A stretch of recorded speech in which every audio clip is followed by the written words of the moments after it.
নমস্কাৰ বহুত জনাইছো এটা গুৰুত্বপূৰ্ণ খবৰ এবাৰ ৰাজ্য চৰকাৰ পুনৰ কঠোৰ হৈ পৰিছে এবাৰ মুখ্যমন্ত্ৰী ডক্টৰ হিমন্ত বিশ্ব শৰ্মাৰ বৃহৎ ঘোষণা আৰু মুখ্যমন্ত্ৰী গৰাকীয়ে কঠোৰ সিদ্ধান্ত গ্ৰহণ কৰিছে যে এবাৰ 763টা কাম ৰাজ্য চৰকাৰৰ কোনো আমুলা বিষয়াই নিজৰ টেবুলত তেলকে পেলাই থব নোৱাৰিব আৰু যদি কাম পেলাই থয় তেনে হলে 100 টকাৰ পৰা 10000 টকালৈকে তেলকে জৰিমনা ভৰিব লাগিব আৰু এই ক্ষেত্ৰত ডিচিৰ পৰা আৰম্ভ কৰি এলডি লৈকে তেলকে জৰিমনা ভৰিব লাগিব আৰু এই মুহূৰ্তত জনাইছে বিশেষ খবৰ আৰু এবাৰ মুখ্যমন্ত্ৰী কঠোৰ হৈ পৰিছে সৰকাৰী বিষয়া কৰ্মচাৰীক নাকি লগাবলৈ সাজু হৈছে ৰাজ্য চৰকাৰ সৰকাৰী বিষয়া কৰ্মচাৰীয়ে টেবুলত পেলাই থব নোৱাৰিব কামৰ ফাইল পলম কৰিব নোৱাৰিব 763টা সেৱাৰ কাম 763 প্ৰকাৰৰ কাম পলম কৰিব নোৱাৰিব সৰকাৰী কৰ্মচাৰীয়ে কাম নকৰিলে ভৰিব লাগিব জৰিমনা 100ৰ পৰা 10000 পৰ্যন্ত জৰিমনা ভৰিব লাগিব যদিহে কাম পেলাই থয় তেওঁলোকে মুখ্য সচিব পৰ্যন্ত ভৰিব লাগিব জৰিমনা মুখ্য সচিব পৰ্যন্ত জৰিমনা ভৰিব লাগিব দৰমহাৰ পৰা কৰ্তন হ'ব জৰিমনা ৰাজহুৱা সেৱা আয়োগৰ অধীনত মুকলি কৰা হ'ল বিশেষ পৰ্টেল আয়োগৰ হাতত জবাবদিহি হ'ব দোষী বিষয়া ডিচিৰ পৰা এলডি পৰ্যন্ত সকলোৱে ভৰিব লাগিব জৰিমনা ভৰিব লাগিব বিষয়া কাৰ্যালয়ে ঘূৰিব এতিয়া আৰু কাম বিষয়াৰ কাৰ্যালয়ে এতিয়া আৰু ঘূৰি কাম কৰিব নালাগে পুনে পৰ্টেলৰ যোগেৰে আপোনালোকে অভিযোগ দিব পাৰিব ফাৰ্ষ্ট এপিলেট অথৰিটিৰ ওচৰত আপুনি দিব পাৰিব অভিযোগ প্ৰথম অৱস্থাত 7000 টকা জৰিমনা ভৰিব লাগিব বিষয়াই 7000 টকা ভৰিব লাগিব যদিহে তেতিয়াও কাম নহয় যাব পাৰিব আয়োগৰ ওচৰলৈ আয়োগে গোচৰ ৰুজু কৰি 10000 পৰ্যন্ত জৰিমনা বিহিব সেই বিষয়া যিগৰাকী ব্যক্তিৰ কাম হোৱা নাই তেওঁ লাভ কৰিব জৰিমনাৰ টকা আবেদনকাৰীৰ ক্ষতিপূৰণ হিচাপে লাভ কৰিব জৰিমনাৰ ধন আবেদনকাৰীয়ে ক্ষতিপূৰণ হিচাপে বিষয়াৰ পৰা কৰ্তন কৰা ধনৰ পৰিমাণ তেওঁ লাভ কৰিব সৰকাৰী বিষয়া কৰ্মচাৰীক নাকি লগাবলৈ এতিয়া সাজু হৈছে ৰাজ্য চৰকাৰ আৰু সৰকাৰী বিষয়া কৰ্মচাৰীয়ে টেবুলত পেলাই থব নোৱাৰিব কামৰ ফাইল পলম কৰিব নোৱাৰিব 763 প্ৰকাৰৰ কাম 763টা সেৱাৰ কাম এবাৰ ৰাজ্য চৰকাৰৰ কৰ্মচাৰী আমুলা বিষয়াই তেওঁলোকৰ টেবুলত পেলাই ৰাখিব নোৱাৰিব 100ৰ পৰা 10000 টকা জৰিমনা ভৰিব লাগিব আৰু বিশেষ পৰ্টেল মুকলি কৰি মুখ্যমন্ত্ৰীৰ কঠোৰ সিদ্ধান্ত আনকি মুখ্য সচিব পৰ্যন্ত জৰিমনা ভৰিব লাগিব দৰমহাৰ পৰা কৰ্তন কৰা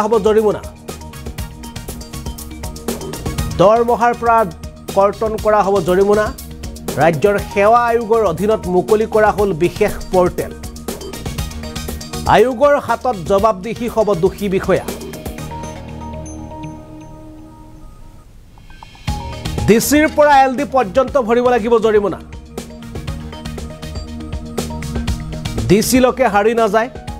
জিলা আয়ুক্তৰ পৰা এলডি লৈকে তেওঁলোকে জৰিমনা ভৰিব লাগিব বিষয়া কাৰ্যালয়ে ঘূৰিব নালাগে এতিয়া জনতাই পুনে পৰ্টেলৰ যোগেদি আপোনালোকে অভিযোগ দিব পাৰিব যদি কোনো বিষয়াই আপোনালোকৰ যদি কাম পেলাই থৈছে বা আপোনালোকে গৈ সেইগৰাকী বিষয়াৰ পৰা কাম আদায় কৰিব পৰা নাই বা আপোনাৰ কাম কৰিব বিচৰা নাই তেনেহলে প্ৰথম অৱস্থাত 7000 টকা জৰিমনা ভৰিব লাগিব বিষয়াই আৰু যদিহে তেতিয়াও কাম নহয় যাব পাৰিব আয়োগৰ ওচৰত গৈ আপোনালোকে অভিযোগ দাখিল কৰিব পাৰিব আৰু আয়োগে গোচৰ ৰুজু কৰি 10000 পৰ্যন্ত জৰিমনা বিহিব উক্ত বিষয়াক আৰু বিষয়াৰ পৰা যিগৰাকী বিষয়াই কাম পেলাই থৈ সেইগৰাকী বিষয়াই জৰিমনাৰ ধন ক্ষতিপূৰণ হিচাপে যিগৰাকী ব্যক্তিয়ে আবেদন কৰিব বা যাৰ কাম পৰি আছে সেইগৰাকী ব্যক্তিক প্ৰদান কৰা হ'ব বিষয়াগৰাকীৰ পৰা কৰ্তন কৰা 100ৰ পৰা যি 10000 টকা জৰিমনা লোৱা হ'ব সেই জৰিমনা মুখ্যমন্ত্ৰী এই সম্পৰ্কত ইতিমধ্যে এক বিশেষ পৰ্টেল মুকলি কৰিছে আৰু পৰ্টেল মুকলি কৰিয়ে কঠোৰ সিদ্ধান্ত মুখ্যমন্ত্ৰী আমি এই মুহূৰ্তত মুখ্যমন্ত্ৰীৰ সেই মন্তব্য আপোনালোকক দেখুৱাবলৈ চেষ্টা কৰিছোঁ যেতিয়া আমাৰ কোনোবা এটা সেৱা আমি সেৱা সেতু পোৰ্টেলত বিচাৰি আবেদনখন অগ্ৰাহ্য হ'ল বা আবেদনখন বিলম্ব হ'ল দুটা হ'ব পাৰে এটা আবেদনখন ৰিজেক্ট কৰিব পাৰে আৰু এটা আবেদনখন ডিলে হ'ব পাৰে যেতিয়া আবেদনখন অগ্ৰাহ্য হ'ব বা আবেদনখনৰ কোনো খবৰ নাপাওঁ তেতিয়া সেই ব্যক্তিজনে তাতে যেটো ফাৰ্স্ট এপিলেট অথৰিটি প্ৰত্যেকটো কাৰ্যালয়তে এটা ফাৰ্স্ট এপিলেট অথৰিটি এটা দিয়া হৈছে তেওঁলোকে ফাৰ্স্ট এপিলেট অথৰিটিৰ ওচৰত যাব ফাৰ্স্ট এপিলেট অথৰিটিয়ে প্ৰথম চাব যে এই কামটো কিয় হোৱা নাই যদি মানুহজনৰ গাতে দুখ তেওঁ কিবা এটা দিয়া নাই বা যথেষ্ট ফোন কৰি আছো কথা পাতি আছো চিঠি পঠাই আছো মানুহজন অহা নাই বা মানুহজনে সহযোগিতা কৰা নাই একো সমস্যা নাই বা চৰকাৰী ৰুলে এই কামটো কৰিব নকয় কোনো সমস্যা নাই কিন্তু একো সমস্যা নাই কামটো কৰি দিয়া নাই সেই ফাৰ্স্ট এপিলেট অথৰিটিয়ে অফিচাৰজনক প্ৰথম কব আপুনি কামটো কৰি দিয়ক আৰু অফিচাৰজনক 100 টকাৰ পৰা 5000 টকা জৰিমনা কৰিব পাৰিব কি ডিলিং এসিস্ট্যান্টটো হ'ব পাৰে কাৰণ টেকনলজিৰ কথা মই আগতে কলো টেকনলজিয়ে কব কামটো ক'ত পৰি আছে আৰু যদি গুটেই কেজনৰ মিলাপ্ৰীতিৰ কামটো নোহোৱাকৈ আছিল ডিসিৰ পৰা এলডি জনলৈকে তেতিয়া এই 100 টকাৰ পৰা 5000 টকাটো কাৰ ভাগত পৰিব হেতু ফাৰ্স্ট এপিলেট অথৰিটিয়ে ডিস্ট্ৰিবিউট কৰি দিব যে ডিলিং এসিস্ট্যান্ট জনক 200 টকা দিব ইউডি জনে 200 টকা দিব ডেপুটি সেক্ৰেটাৰীয়ে 500 টকা দিব আৰু অমুকে 1000 টকা দিব আৰু এই টকাটো চৰকাৰে নিদিয়ে অফিচাৰজন আৰু বিষয়া কৰ্মচাৰী দৰমহাৰ প্ৰায় টকাটো দিয়া হ'ব চৰকাৰে এইটো টকা নিদিয়ে অফিচাৰজনে নিজৰ দৰমহাৰ প্ৰায় এই টকাটো দিব লাগিব নিজৰ স্যালাৰিৰ পৰা দিব লাগিব বা এলডি এসিস্ট্যান্ট জনে ইউডি এসিস্ট্যান্ট জনে ডেপুটি সেক্ৰেটাৰী জনে এটা নিজৰ পকেটৰ পৰা এই টকাটো দিব লাগিব তাৰ মানে আজিৰ পৰা আমাৰ যদি কিবা কাম হোৱা নাই আমি ডিসিৰ ৰুমত গৈ তেওঁক ৰিকুৱেষ্ট কৰি থাকিব নালাগে যে মোৰ কামটো কিয় হোৱা নাই কাম বুলি কলে চাকৰি খোজাটো কাম নহয় ট্ৰান্সফাৰটো কাম নহয় এই 763টা সেৱা যেটো আমাৰ অধিকাৰ সেই অধিকাৰ কেইটা যদি আমাৰ হোৱা নাই আমি প্ৰথম পঞ্জীয়নভুক্ত ফাৰ্স্ট এপিলেট অথৰিটিৰ ওচৰত যাম যদি ফাৰ্স্ট এপিলেট অথৰিটি জন আমাৰ কাম কৰি দিয়া নাই তেওঁ নুশুনিলে তেতিয়া আমি সেকেন্ড এপিলেট অথৰিটিৰ ওচৰত যাম আৰু সেকেন্ড এপিলেট অথৰিটি যি ডিপাৰ্টমেন্টে নটিফাই কৰিব তেওঁৰ ফাইন দিব পৰা ক্ষমতা হ'ব প্ৰথম জনৰ 1000 পৰা 5000 টকা দ্বিতীয় এপিলত গলে ফাইন দিব পৰা ক্ষমতা হ'ব 100 টকাৰ পৰা 7000 টকা যে তেওঁ সেকেন্ড এপিলেট অথৰিটি জনে কব যে এই গুটেই ব্যৱস্থাটো দিলে হল ফাৰ্স্ট এপিলেট অথৰিটি জনেও কামটো নকৰিলে গতিকে এইবাৰ 7000 টকা ফাইন হ'ব হয়তো ফাইনৰ এটা পৰ্চন ফাৰ্স্ট এপিলেট অথৰিটি জনেও পকেটৰ পৰা দিব লাগিব কাৰণ তেওঁ পেলাই থৈ দিলে সেকেন্ড এপিলেট অথৰিটি জনে ফাইনটো ডিস্ট্ৰিবিউট কৰিব এতিয়া ফাৰ্স্ট এপিলেট অথৰিটি আৰু সেকেন্ড এপিলেট অথৰিটি দুইজনে আমাৰ বিষয়া অৰ্থাৎ প্ৰত্যেক অফিসতে তেওঁলোক কৰ্মচাৰী বা বিষয়া গতিকে ডিসিৰ ওপৰত এতিয়া কোনে ফাইন দিব ডিসি অফিসৰেটো এজন এডিসিয়ে ফাৰ্স্ট এপিলেট অথৰিটি হ'ব গতিকে ফাৰ্স্ট এপিলেট অথৰিটি জনে ডিসিকটো ফাইন ধৰিব নোৱাৰিব এই ফাৰ্স্ট এপিলেট অথৰিটি আৰু সেকেন্ড এপিলেট অথৰিটিত ন্যায় নোপোৱাৰ লগে লগে মানুহজনে ৰাইট টু পাব্লিক সাৰ্ভিস কমিশনত আহিব আৰু ৰাইট টু পাব্লিক সাৰ্ভিস কমিশনে ডাইৰেক্ট কথা শুনিব পাৰে এনেকুৱা নহয় যে এপিল কৰিহে তেওঁলোকৰ ওচৰত আহিব তেওঁলোকৰ ওচৰত যদি ডাইৰেক্টলি কোনোবাই কমপ্লেইন দিয়ে সেইটো তেওঁলোকে ফাৰ্স্ট এপিলেট অথৰিটিলৈকে ৰেফাৰ কৰি পঠিয়াব পাৰে আৰু কমিশনে ৰেফাৰ কৰিলে অথৰিটিয়ে শুনিবই লাগিব কমিশনৰ অধিকাৰ থাকিব 100 পৰা 10000 টকা ফাইন কৰে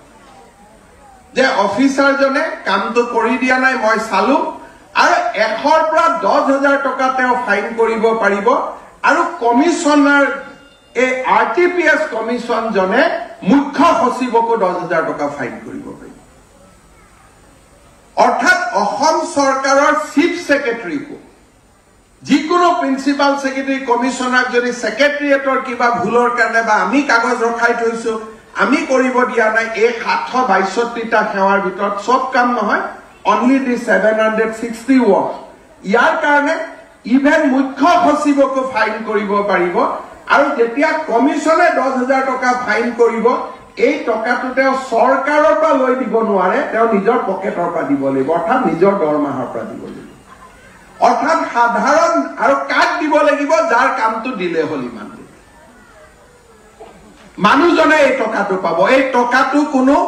কোনো কিবা দাতব্য অনুষ্ঠানত নাযায় আবেদনকাৰী এই টকাটো পাব যে মোৰ অহা যোৱা খৰচৰ বাবদ এই 10,000 টকা ফাইনৰ টকা আপোনাৰ একাউণ্টত জমা দিব লাগিব এটা এখিনি কোৱাৰ পিছত অহা ইলেকশ্যনত আমি পোষ্টাল বেলটত ভোট পোৱা দিগদাৰী আছে এইটো মই জানো হয় নহয় কৰ্মচাৰীসকলে বহুত কষ্ট পাব বেয়া পাব কিন্তু বহুত মানুহে ভাল পায় আৰু এই কামটো ইতিমধ্যে 7খন ৰাজ্যত চলি আছে 7খন ৰাজ্যত এই ব্যৱস্থা চলি আছে আৰু এই ব্যৱস্থাটো যদি আমি ভাল কৰি চলাব পাৰো এই 770টা সেৱা এনেকুৱা যিখিনি ৰাইজৰ অধিকাৰ ইয়াত কোনো গণ্ডগোলীয়া সেৱা একো নাই মোৰ ল'ৰা জন্ম হৈছে বাৰ্থ চাৰ্টিফিকেটখন পাব লাগে মোৰ দেউতাৰ মৃত্যু হৈছে ডেথ চাৰ্টিফিকেটখন মই পাব লাগে মোৰ ল'ৰা স্কুলৰ এডমিশনৰ সময় হৈছে গতিকে এডমিশন পোৱাৰ আগতে বাৰ্থ চাৰ্টিফিকেটখন নাপালে তুমি এডমিশন নাপাও গতিকে যদি এডমিশনে নাপাও তাৰটো জীৱনটো ধ্বংস হৈ যাব এতিয়া এজন কৰ্মচাৰী বা বিষয়াৰ কাৰণে এজন ল'ৰাৰ জীৱন ধ্বংস কৰিব দিব পাৰি নেকি ডেফিনেটলি নোৱাৰি সেই কাৰণে ৰাজহুৱা সেৱাৰ অধিকাৰখন আমি আজি নিৰ্মাণ কৰিছো আৰু এই কমিশনখন যদি ভাল কৰি কাম কৰে তেতিয়ালে মই ভাবো যে অসমখন এখন সাংঘাতিক ধৰণৰ শাসনৰ এটা কেন্দ্ৰবিন্দুত পৰিণত হ'ব মানুহে অসমৰ ফালে চাব যে অসমৰ মানুহে অধিকাৰ পোৱাত কোনো অসুবিধা নাই মই ডেফিনেটলি কমিশনক আহ্বান জনাম যে প্ৰথম কেইটামান দিন আমি খুব প্ৰএক্টিভ হ'ব লাগিব 2-4টা ফাইন আমি কৰিব লাগিব যাতে ৰিপল এফেক্ট তলত হ'ব পাৰে আজিৰে পৰা যেতিয়া আমাৰ কোনোবা এটা সেৱা আমি সেৱা সেতু পোৰ্টেলত বিচাৰি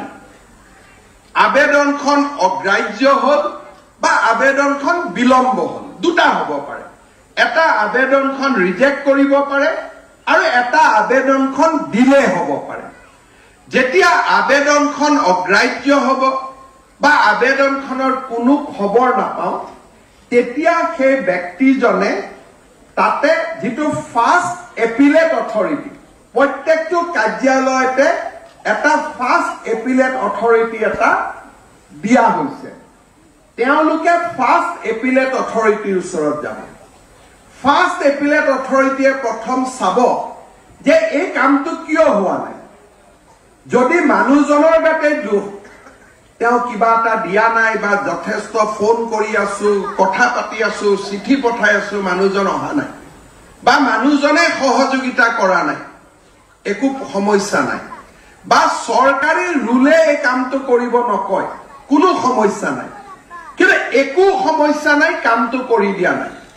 সেই ফাৰ্স্ট এপিলেট অথৰিটিয়ে অফিচাৰজনক প্ৰথম কব আপুনি কামটো কৰি দিয়ক আৰু অফিচাৰজনক 100 টকাৰ পৰা 5,000 টকা জৰিমনা কৰিব পাৰিব হি ডিলিং এসিস্টেন্টও হ'ব পাৰে কাৰণ টেকনলজিৰ কথা মই আগতে কলো টেকনলজিয়ে কব কামটো ক'ত পৰি আছে আৰু যদি গুটেই কেইজনৰ মিলাপ্ৰীতিৰ কামটো নোহোৱাকৈ আছিল ডিসিৰ পৰা এলডি জনলৈকে